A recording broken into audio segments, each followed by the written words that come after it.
Hello, and welcome back to On the Steps. I'm Davis-Housefield. I'm Verna, Chen. And I'm Madeline. Coming up in this episode, Bruins give back to fire victims at First Thursdays. Faculty takes center stage at the music school. And softball takes on Indiana University.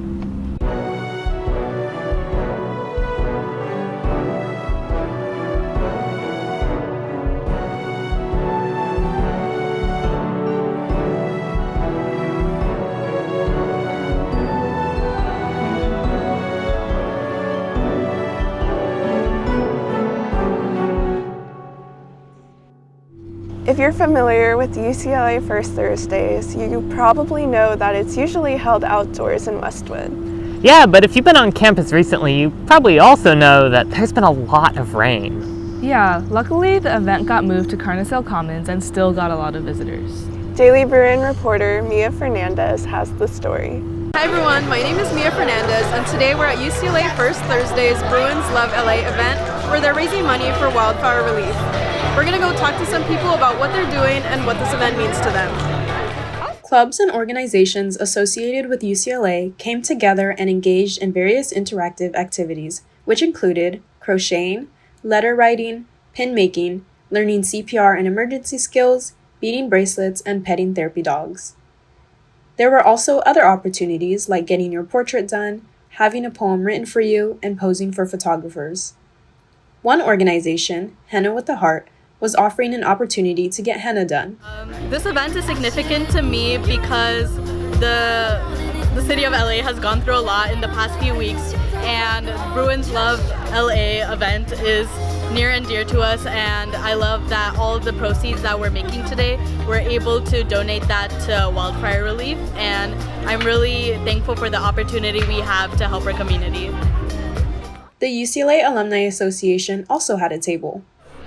Well, of course, living in LA, I know so many people that have been impacted by the fires. Lots of friends who have either lost their house or been displaced because they've been evacuated and can't get back into their houses. So this is really an important event. I love that UCLA is coming together to really help out the community, and I was so happy to be here and volunteer and just do whatever I can to help out. It's really heartwarming to be here.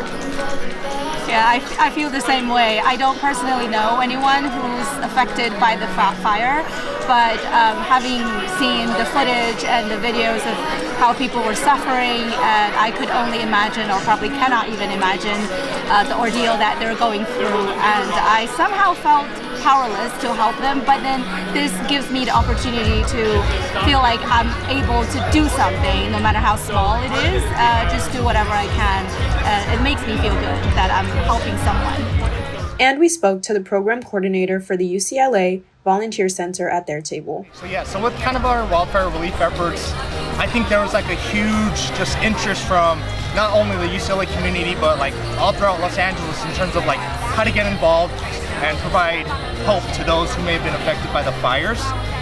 And I think like our job now is to basically just keep up that enthusiasm. Like how can we still keep LA residents, not just UCLA community members, but how to keep them engaged in these volunteering efforts as we kind of get into the weeks away from the fire as well. So just keeping up that enthusiasm in the coming weeks and months, and like how we can just kind of just help and connect volunteers to these organizations that are providing wildfire relief at the moment. Until next time, I'm Mia Fernandez for the Daily Bruin. Our musical professors are excellent resources for students, but they're also incredibly talented in their own right.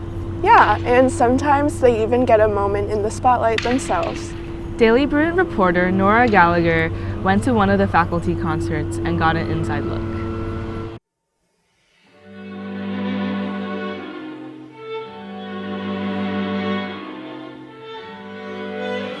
Faculty series is a relatively new rubric of something that we've been doing for many years, of course, because performing on campus happens often for faculty.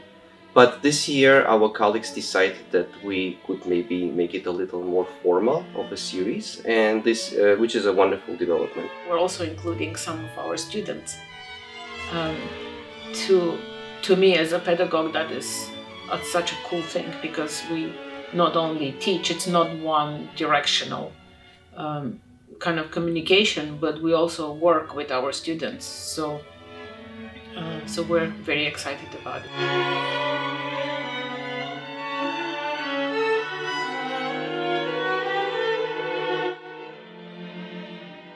We don't often get to play with our mentors. Oftentimes the mentors are sitting across from us, listening to us every week in a lesson. So to have the capacity and ability and opportunity to perform with, alongside the professors is such a crucial and critical learning environment for us, developing musicians.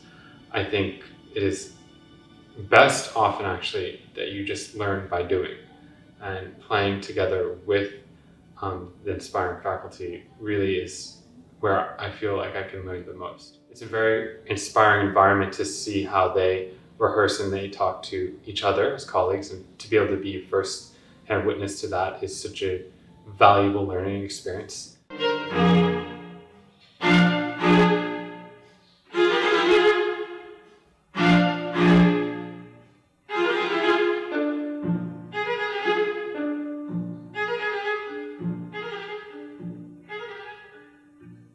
When we teach in this room, there is usually a student playing something, so we give suggestions.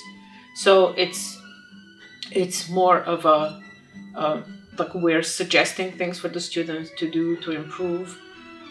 In a collaboration for this concert, it's different because they play amongst us. So we actually all chip in different suggestions, and we see our students as not only as somebody who takes information, but also suggests any new ideas, which I think as a teacher, that is to me very exciting, because I see how they have developed as thinkers and musicians.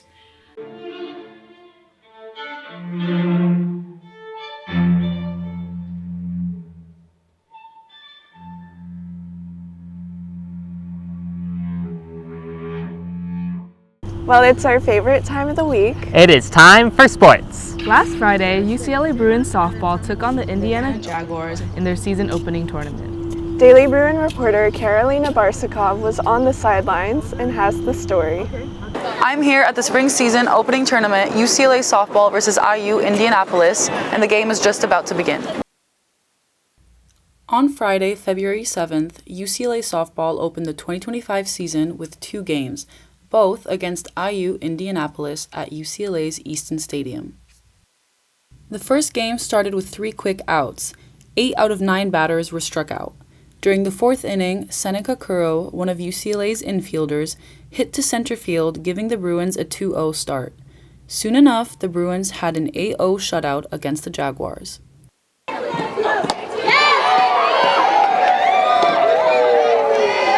The Bruins continued to dominate during the second game of their doubleheader. During the first inning, the Bruins brought in 5 runs with a 2 runs batted in score from Savannah Pola, who is a utility player, which is someone who can play multiple positions on the field, and from Jessica Clements, who is an outfielder. Megan Grant, another Bruin utility player, and Jordan Woolery and Alina Garcia, who are both infielders, continued the hot streak and brought in 3 more runs during the first inning. The Bruins remained in control of the game during the second inning, bringing in 4 more runs. They went up to a 9-0 lead heading into the third inning. Caitlin Terry, who is both a pitcher and outfielder, was last year's Pac-12 Freshman of the Year and had 7 strikeouts, helping the team to its second mercy rule of the day. Mercy rule is when a game is ended early because one of the teams has a large lead. In this case, UCLA had a big enough lead during both games. The 5th-ranked Bruins took home 2 victories on Friday night to start off the season. I'm Karolina Barsakov with the Daily Bruin. Well, that is our show for today. Thank you for watching. And we'll see you next week.